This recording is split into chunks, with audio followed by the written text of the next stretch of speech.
Good morning, you balls. Kill excuses. The morning drinking show. I'm your host, Greg. Getting back on this motherfucker once again. We getting back on here doing what? Doing life. It's that simple, but it's not that easy. Doing life is that simple, but it's just not that easy. Why? Why is life not that easy? Because we make it complicated. You make your life complicated. You realize that, right? If life is complicated for you, it's because you've made it complicated. That's a tough pill to swallow, ain't it? But that's what we drop here, truth bombs. Because we're trying to do what? Right? Grow, expand, heal, become better versions of ourselves. That's it. We ain't competing against no one else. Right? You could look around and compete and see what they have that you don't have. But you ain't going to get it if you don't look in the mirror, if you don't look inwards and really see if that's even what you really want. That's the problem. So many of us, we see shit that other people got, and we don't really want to understand what it took, right? Do we just think people lucky? You just get lucky, right? If you have wealth or you have success or you have a physical body that's to be admired, right? We just think it's luck. It's just luck, right? Like they just lucky, they just different, right? It's my genes.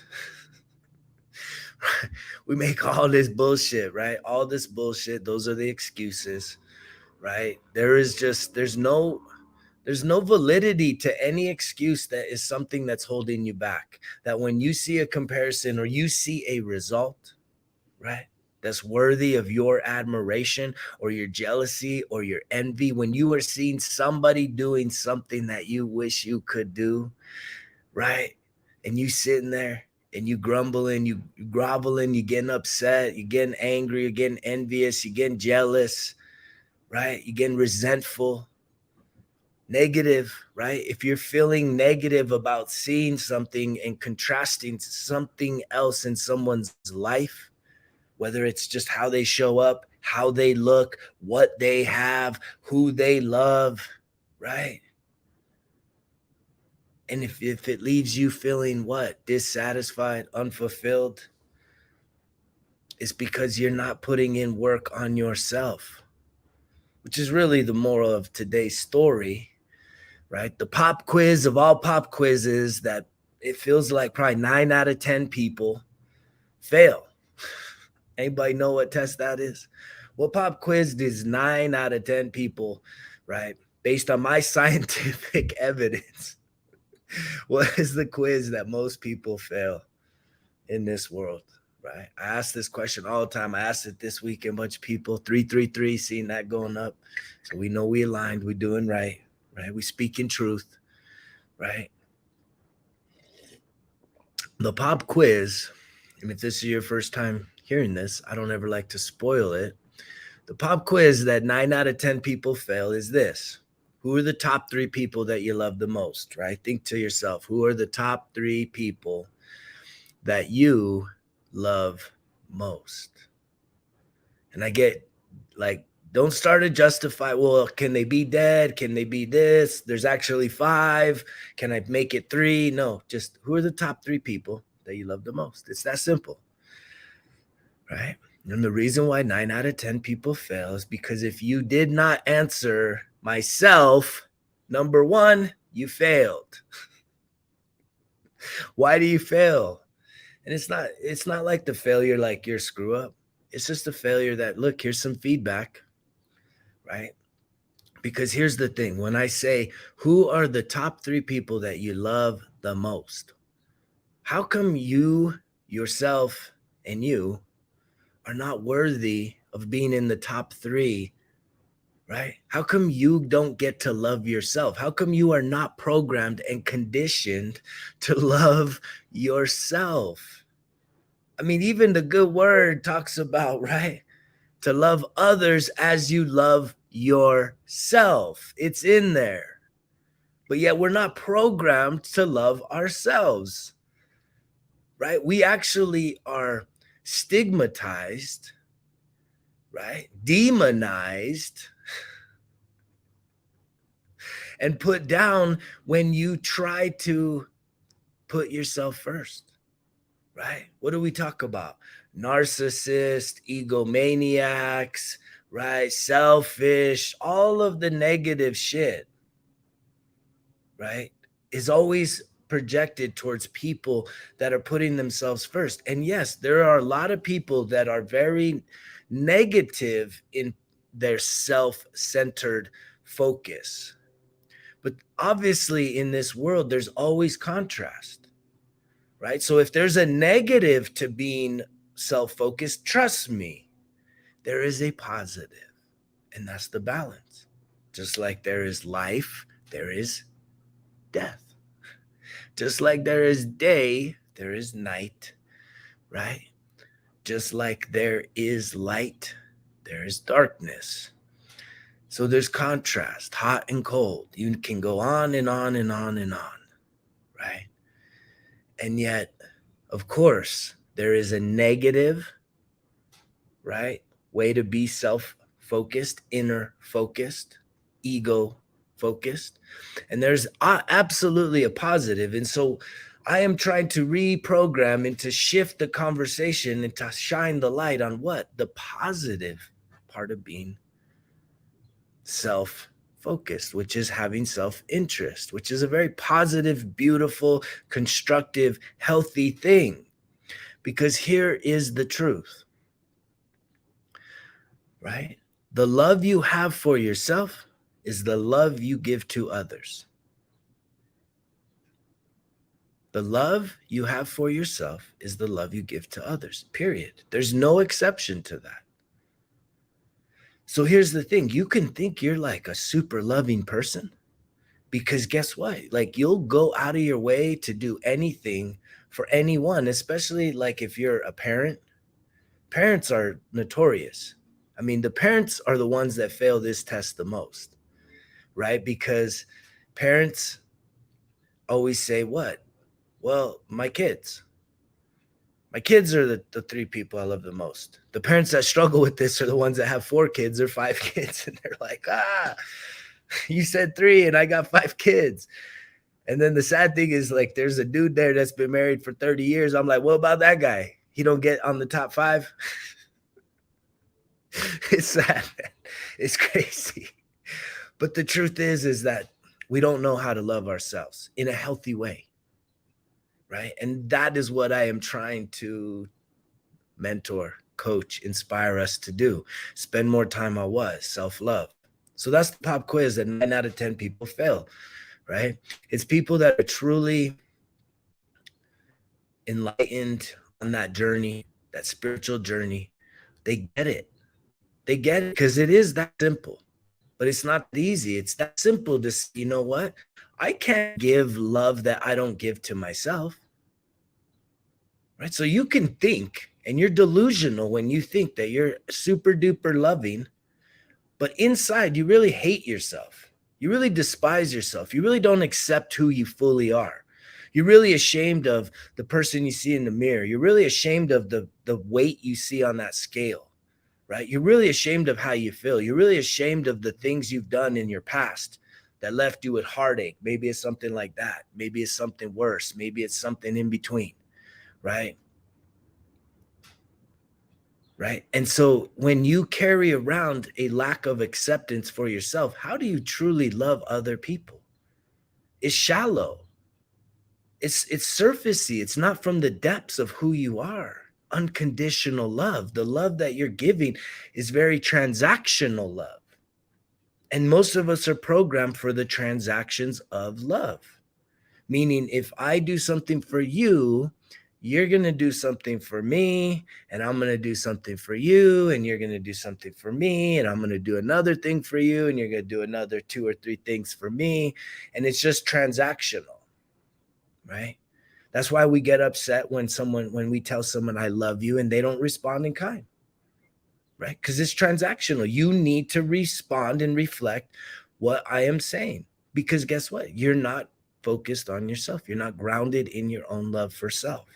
Because when you truly love and accept who you are, like genuine, you could bullshit all kinds of people, but when you're not truly loving and accepting who you are, right? And a lot of that means some forgiveness, then how are you showing up for other people? Because you're telling me that you can like basically not love yourself, but you can just say, I'm loving someone else unconditionally. I don't buy it, man. I don't buy it.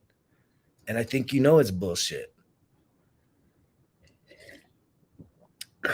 And I think that's what makes the world such a place of suffering, is that we're creating these things. We've had experiences that have messed us up, right? But then we continue to prolong the pain and suffering by creating and manifesting even more thoughts of pain and suffering. All right. Instead of really just finding our truth, accepting who we are, what we've been through, and having kindness and compassion to really cover that up and heal it. Right. And release it, release the pain, release the past. It's so important for us to release and let go of what is no longer in existence. I was listening to Eckhart Tolle, right? The Power of Now. I didn't listen to that book, but I was listening to an interview with him yesterday. And that man, it's just it's so in depth, but he just constantly gets into the now, the present. This is all that ever will be is now. Right? The past is gone and the future will never come. The future will never come. Did you hear that? So when you say, hey, I'm going to start getting healthier, probably at the end of this month, it's never coming. Right? It's only right now that exists. And he gave an example of this bar in London that he used to frequent, that they said, free beer tomorrow. Right? It's always true because there's no tomorrow. Free beer tomorrow will never come. Because guess what? When you wake up, it's today, and then you see the sign, it says free beer tomorrow. So it's always today. It'll never be tomorrow. And it's even just little things like that shift, right? They shift our thinking and our perception of reality. Because we do think we still have time. We do think that tomorrow will come. We do believe that next year is going to be here, that we can still change up. But it's like, if this is all you got and you're not guaranteed that shit, 186,000 people die every single day for a million different reasons. It's not just COVID. It's not just heart disease. It's not just getting old. There's a million fucking reasons. Our lives are so fragile. Life is so fragile, but guess what? It's quick. This life, this journey of life happens so fast in the grand scheme of things. And that we always think we got more time. We got more time. We got more time until we got no more time. And the only reason why you think you got more time is because you're focused on the future.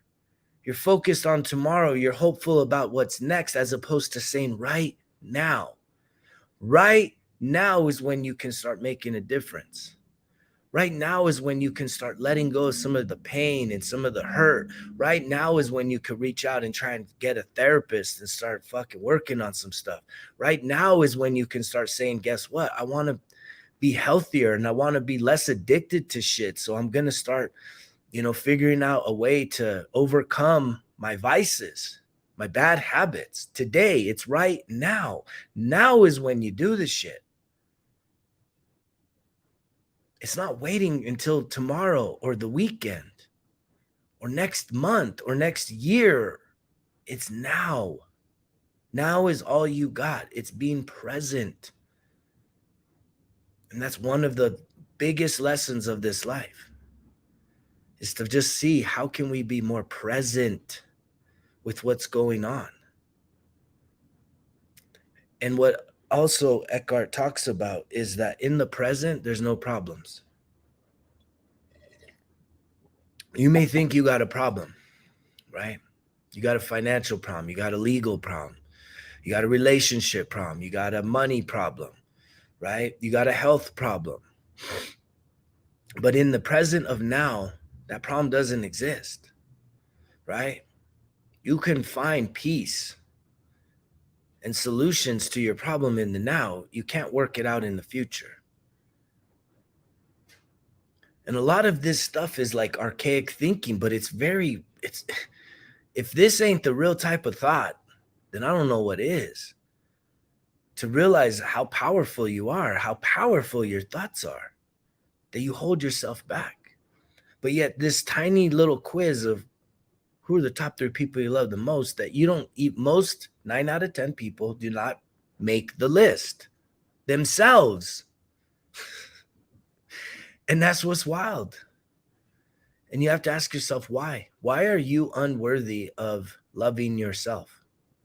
What story, what belief, what program are you running that makes you feel that you can overlook yourself in terms of love, that you're not a priority when you and you alone are who you spend 24 hours, 365 days, a week, a year with? You spend all of your life with yourself. Yes or no? The answer is yes. And if you don't love the person that you're spending your entire life with, right? Ask yourself why. Why do you think it's more important to love your children more than you, your spouse more than you, right? Why? Why is it more important? Your siblings more than you? What program, what belief, right, do you have that has caused you to totally overlook love of self? And I'm telling you, it's because negative usually outweighs the positive. Negative usually outweighs the positive. When something bad happens, tell me, it feels, and we think about it 10 times more than we do the good. And I know this, I'm talking to someone that we're reflecting on some of the things that we've been through. And this person's like, man, there was way more bad things that have happened than good things. And it's obvious that's how we feel, because it's like when the bad things happen, they really mess us up. That we don't really allow for the good things. It's like we all want to feel good. Like I know very few people that want to feel terrible all the time. We all want to feel good, feel happy, right? But even if we are feeling good, feeling happy, and everything just seems to be going great, if a bad, and maybe that's like for a whole year, if a bad thing, one bad thing happening can totally mess us the fuck up. And I know this firsthand. Like I know this from this. I know this from economic upheavals I've been through and overcome. It's wild how one bad thing can totally throw us off. And that's been one of the biggest areas of growth in my life, is that even having a negative thought can really fucking turn my day emotionally, spiritually, right? And even in the physical, to an unproductive, shitty fucking day. But that doesn't mean, we see the meme that says, look, one bad thing, one failure doesn't mean a failed life. So what we have to develop mastery of our mind and our emotions to be able to turn that negative into a positive quick. The quicker you turn the negative into the positive, the better. Like it needs to happen almost instant. Like you create that program that says, wait, I'm thinking really negative right now. I'm getting really down on myself. I'm being really critical and judgmental about myself or my past or the things that have happened. And it's changing my mood. And I'm really getting into a dark place of depression and anxiety. And it's like right away, you have to start then going and infusing yourself with positive thoughts, with hopeful thoughts, with optimistic thoughts, right? Knowing that, look, you have life, And life alone is now. So if something happened in the past and you're still holding on to it in the present, you got to really ask yourself why. Why are you still carrying that? Do you find comfort in defining yourself by the bad things that have happened?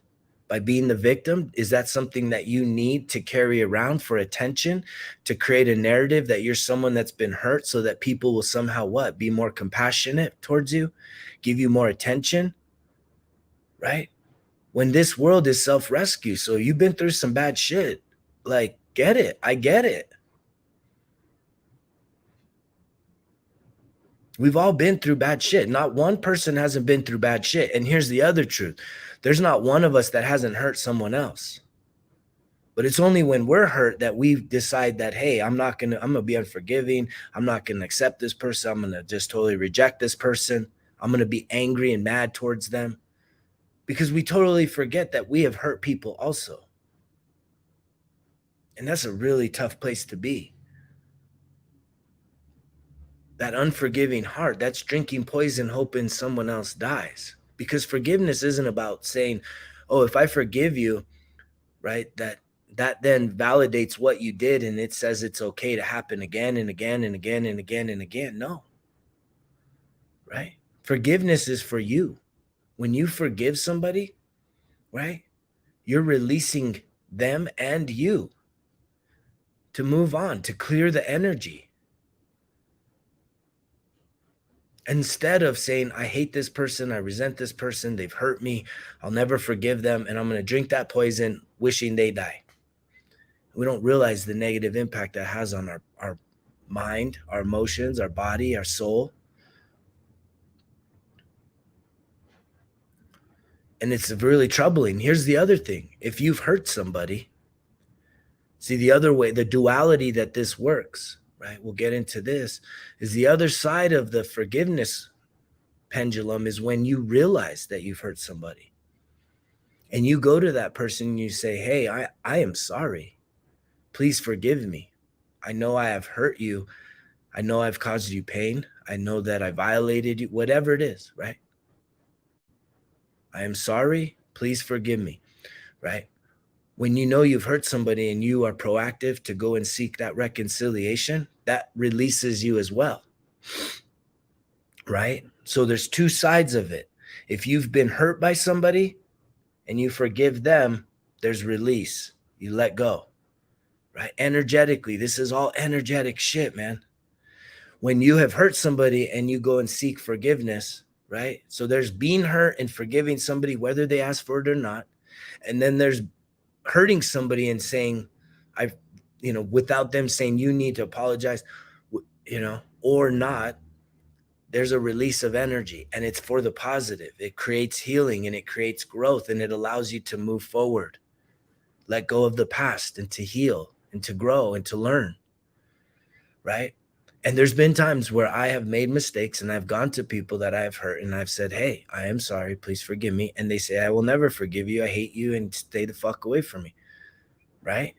And guess what? They're still drinking the poison, but I'm set free. You would be set free if you have done something wrong and done someone harm, right? And you go to them, right? However you can communicate, because in this world we block and do all this weird shit. So however you can communicate, if you can send them a message of, I am sorry, please forgive me, right? And if they don't receive it, if they reject it, then they're still drinking poison, but you're set free. If they receive it, then look, the poison's gone, man. And the energy is cleared. And it's up to you and them on what you do from that point forward. But the energy just goes to neutral, right? And that doesn't mean to forget. That doesn't mean to just act as if the bad things haven't happened.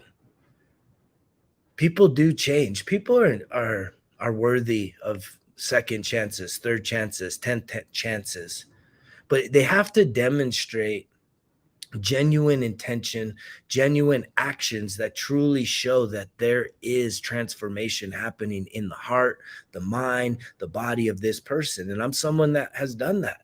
I look at this, right? I have grown so much. I have transformed so much. And some of those things have come as a result of what? My own demise. Some of these things have come as a result of heartbreak and losing someone you really care about, to say, man, I'm going to change. I'm going to change my ways. I'm going to change who I am at the core of who I am. But I also know people that when they have a big failure and a loss, right, especially like in relationships, what do? Right? They change for a moment. They go back to that person. They say, hey, I'll do anything. I'll do anything. Just tell me what you need me to do.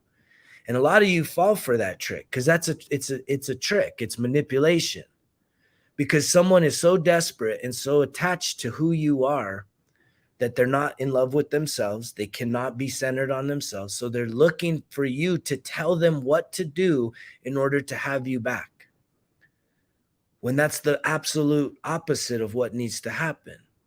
The person needs to reflect and say, how did I land up losing this person? What is it about me that I need to change?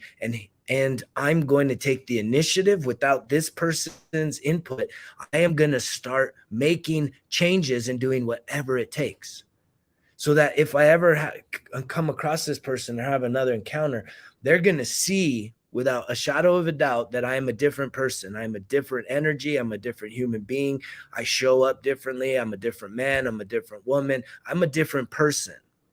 And maybe by becoming a different person, you're going to attract something different. And usually you do.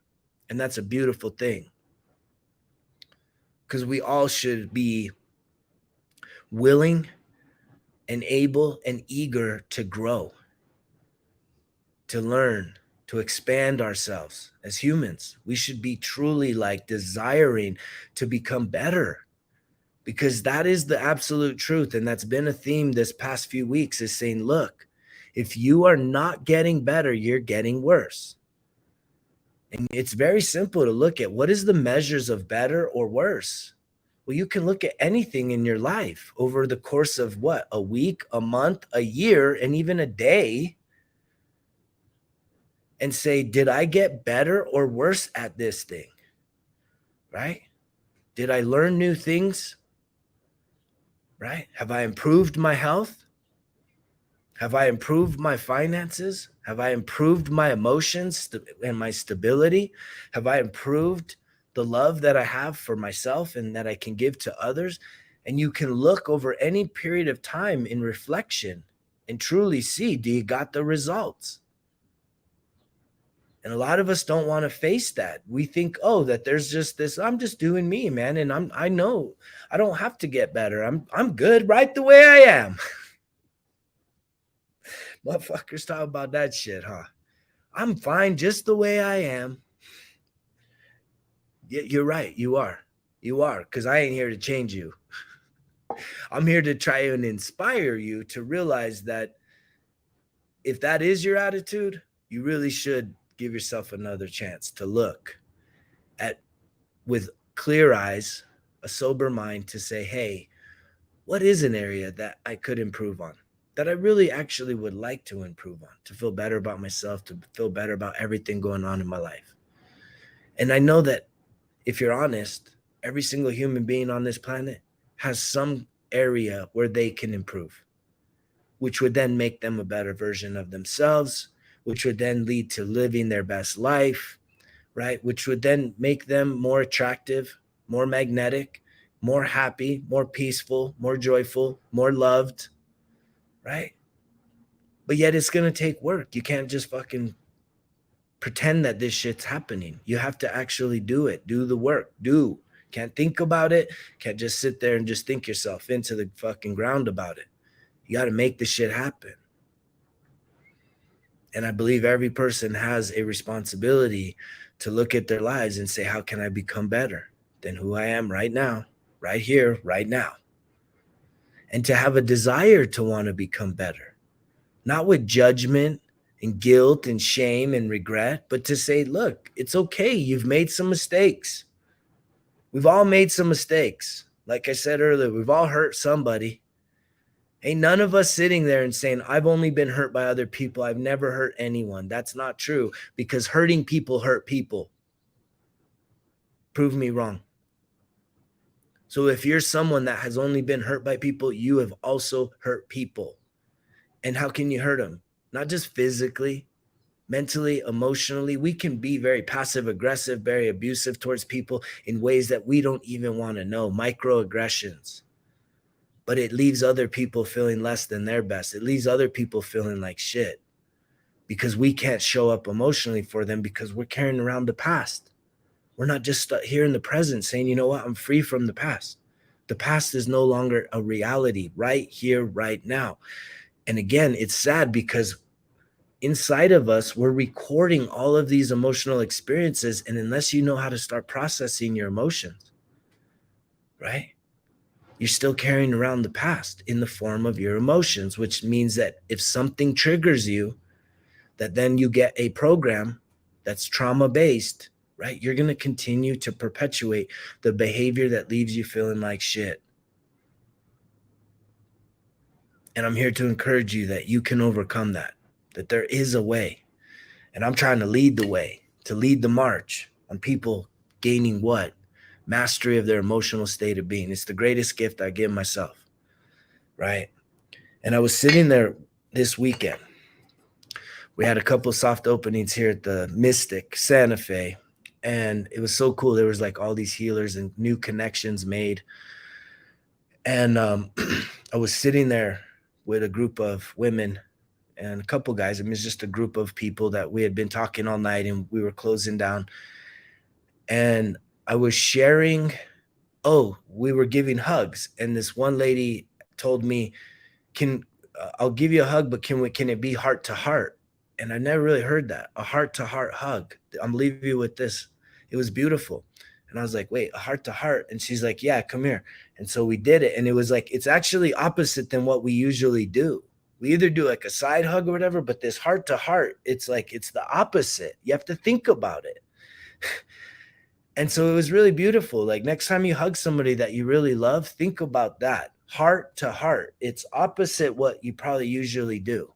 Maybe you're already doing it and you don't know it, but you should be present enough to know heart to heart is very powerful. And it was like, wow, that is cool. And I was telling her that a lot of times when, I was talking about the healing journey, and like, that's the cool shit, that this shit is what I talk about with people that are attracted into my life. And it's beautiful and I'm grateful. And if you're someone that's attracted into this message, I care about you. I love you. I want you to keep coming in. I want you to start really leaning in and healing yourself. But I'm sitting there with these people. We're standing actually, giving hugs. So then everybody wanted to do heart to heart hugs. But the lady did say, like, I'm really protective of my energy and this and that, but she wanted that heart to heart hug. She probably felt that energy on me, that real divine masculine energy, healthy. And it was so cool because I was telling her that when I give a divine feminine, right, a woman a hug, there's a lot of times that I'll just stay there and I'll just keep holding and just keep holding and keep holding and keep holding and holding a little more and just holding and then holding some more until, like, it's so interesting when the divine feminine, when a woman goes, it's a release. And this other lady said, oh my God, that's so beautiful. She's all, you're literally showing up as the divine masculine and allowing for that safe space for the divine feminine to come out of a woman. Because sometimes it can happen like in 15 seconds. And sometimes I think I've held somebody for minutes and minutes. Just, it feels like a while, but it always happens. And as I spoke that, I wasn't even hugging this person, but just the presence of the energy, there was like a sigh from one of these women. They're like, and she totally had this premonition. It was powerful. It was powerful shit, man. So next time you're hugging somebody, just stay there with them. Stay there with each other, heart to heart, right? And really be in each other's presence, energy, right? But as I started this message, it's like, you got to start showing up for yourself. And it's loving yourself. And that's not toxic. That's not like neglecting your responsibilities. But it's really saying that you're going to make time. Make it for yourself. Whether that's making it earlier in the day, later at night, Finding windows of opportunity when you can really take care of yourself, do the things you love, do the things that make you feel alive, do the things that, if you don't know about love languages, right? Figure out what your love language is, right? Are you physical touch? Are you quality time? Right? Are you acts of service? Are you gifts? Are you words of affirmation? What are your love language? What are your like top 3 love languages? And if it's physical touch, like I'm someone that's physical touch, but not being in a relationship right now, guess what? I go get a lot of massages. I go to the hot springs that have like waterfalls and fountains and shit because that hits my body, and I like massage and allow it to hit my body, right? And that's just part of like physical touch. So that's how I'm able to show myself love. If you're someone that's like acts of service, right?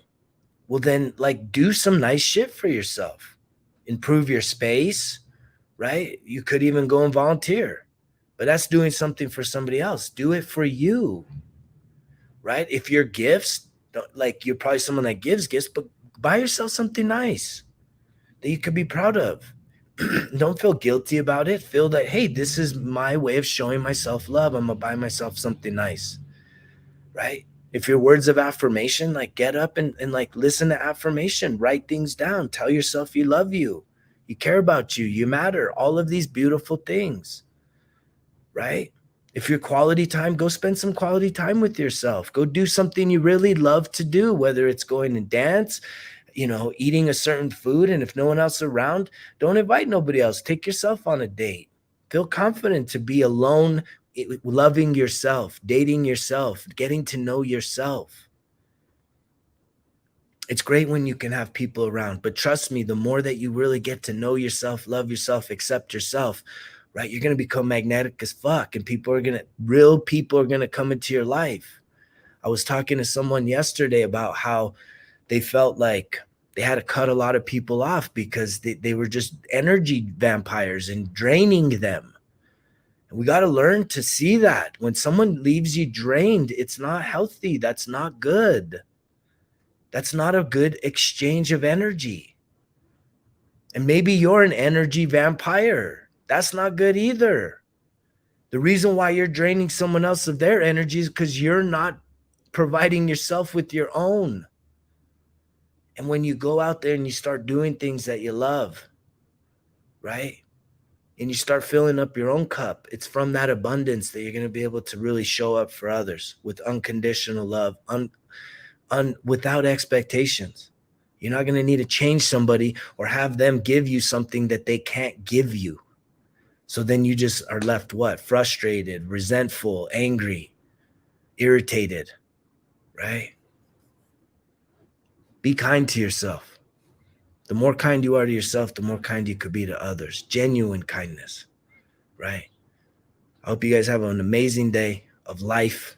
I hope that you start doing life with intention, not just allowing life to do you, because you know the drill. Results kill excuses. It's all on me.